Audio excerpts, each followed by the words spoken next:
Hai guys, lama nggak pakai kartu ini. Jadi hari ini kita pengen ngebacain kenapa kamu mimpi. Oh enggak, mood dia secara umum versus mood dia secara spesifik. Oke, jadi aku akan ngebacain mood dia secara umum versus mood dia secara spesifik. Kan beda kan? Jadi kalau misalnya dia tuh dalam kehidupannya dia perasaannya gimana? Mungkin karirnya lagi sukses, mungkin dia habis gajian, dia habis naik, dia habis promosi gitu kan.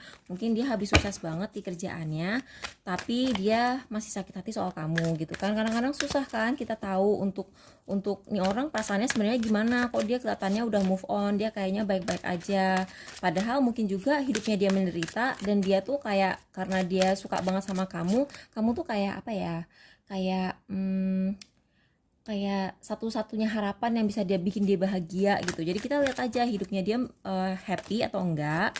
Kalau dia happy, mungkin kamu bikin dia sedih.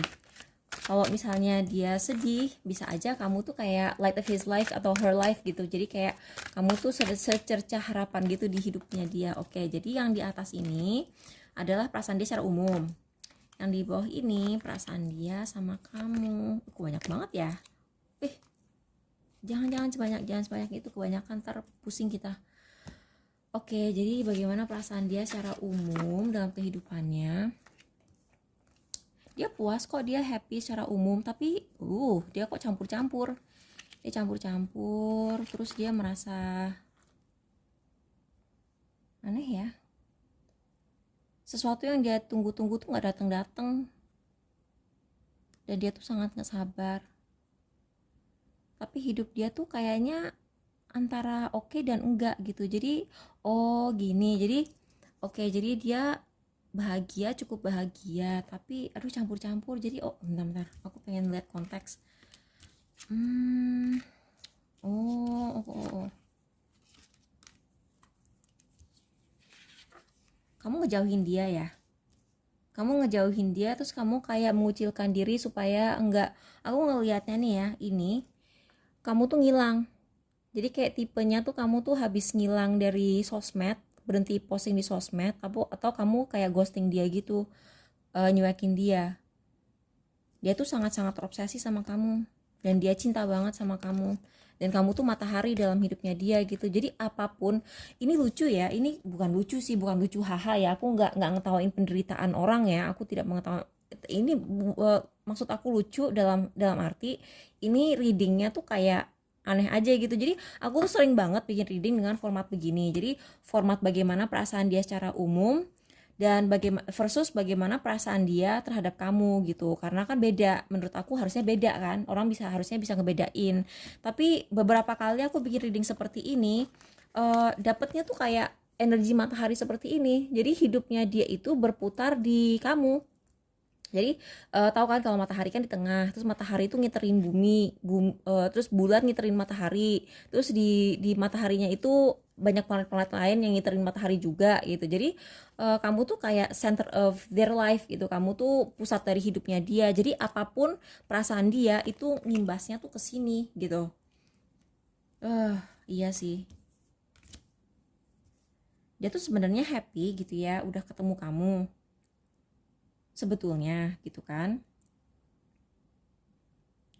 Dia tuh merasa bahwa dengan dia ketemu dengan kamu ada di hidupnya dia tuh lebih lengkap.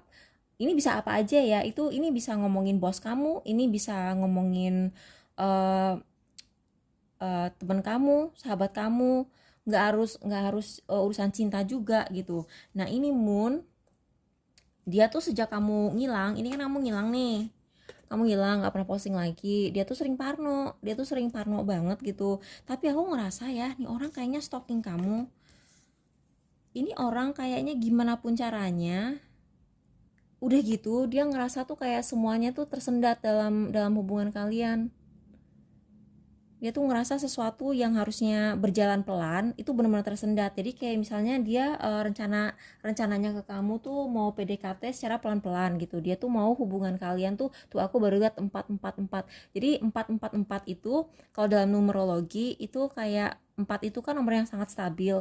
Jadi itu nomor yang sangat pelan gitu. Jadi kayaknya memang dia tuh tadinya niatnya hubungannya tuh dibikin pelan aja gitu. Terus karena aku merasa begini dengan si Three of Wands ini kan kartu yang bisa diartikan dia mengharapkan sesuatu. Jadi kayak misalnya gini, orang yang menunggu kapal datang itu kan mengharapkan sesuatu kan. Nah, kamu itu datang secara tiba-tiba dalam hidupnya dia dan tanpa diantisipasi.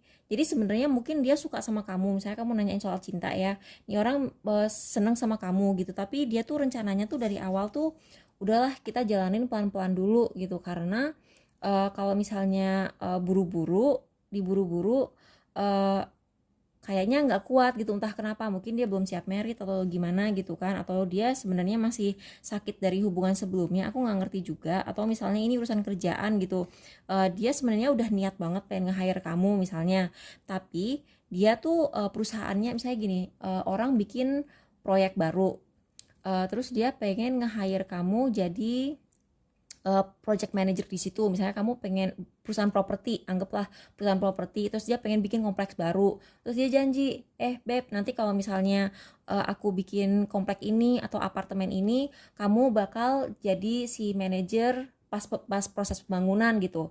Tapi masalahnya nih orang nggak dapat modal gitu. Jadi nah udah gitu kamu ngerasa kelamaan, biar gimana pun juga kan kita nggak makin lama nggak makin muda kan.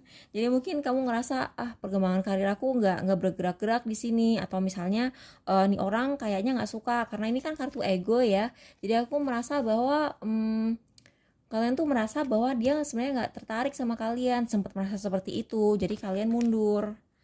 Padahal sebenarnya dia tuh terobsesi sekali. Gila loh, ini terobsesi sekali loh. Ini matahari, terus ada Ace of Cups, terus ada juga devil gitu, tapi dia jadi kayak dia tuh jadi bingung gitu, jalan nggak ya, karena sebenarnya dia masih belum siap gitu, tapi dia sayang sama kamu tuh. Kalau ini urusan percintaan, dia sayang sama kamu lebih dari sekedar kayak pacar gitu sih. Dia kalau udah nganggap kamu kayak saudaranya gitu. Biasanya kan kalau misalnya orang udah nikah, istrinya itu kan berasa kayak saudara ya nggak sih, ya kan, udah kayak keluarga sendiri. Nah dia tuh udah nganggep kamu tuh udah kayak gitu. Kalau misalnya kamu kerja sama orang ini, kamu merasa tuh kayak dia tuh merasa kamu tuh udah kayak keluarga kalau kerja bareng. Nah dia tuh kayak pengen cepet-cepet supaya kalian tuh punya hubungan. Cuman iya sih, dia tuh antara bittersweet, kalau aku bahasa Inggrisnya bittersweet, jadi pahit manis gitu sih perasaan dia. Jadi di satu sisi dia happy banget ketemu kamu, tapi aku tahu ini kayaknya bakal resonate buat yang LDR ya. Jadi kalian tuh sebenarnya belum bisa ketemu, kalian tuh belum bisa ketemuan. Terus aku juga ngeliat buat yang LDR ini akan sangat resonate karena ada si three of wands ini kebalik. Udah gitu aku ngerasa ada salah satu dari kalian yang kayak nggak mau ngalah gitu. Jadi mungkin masing-masing dari kalian nggak mau pindah negara atau nggak mau pindah kota atau gimana, aku nggak ngerti. Tapi di sini kayak ada sesuatu yang tertunda dan dia tuh kayak nggak bisa gitu loh menggerakkan hal yang tertunda itu untuk entah urusan kerjaan, entah urusan percintaan. Tapi ada sesuatu yang tidak bisa dia rubah. Misalnya dia harus misalnya gini. Jangan sampai ya, misalnya salah satu keluarganya dia sakit, terus dia tuh yang misalnya anak paling tua gitu, otomatis dia yang paling bertanggung jawab dong ngurusin keluarganya itu gitu kan ya. Gitu, dia harus memprioritaskan itu dan dia belum siap untuk ngelepas itu gitu kan, karena rasa tanggung jawabnya gitu. Tapi ya udahlah ya, kalau emang kalian nggak kuat nungguin ya udah cari aja yang baru. Tapi orang ini memang tidak bisa bergerak cepat gitu, dan dia tidak bergerak cepat bukan karena dia sengaja lama-lamain pengen nyakitin kamu, enggak, dia emang tidak bisa bergerak cepat karena situasi dan kondisinya tidak mendukung. Jadi semoga ini membantu ya. Bye bye, makasih udah nonton.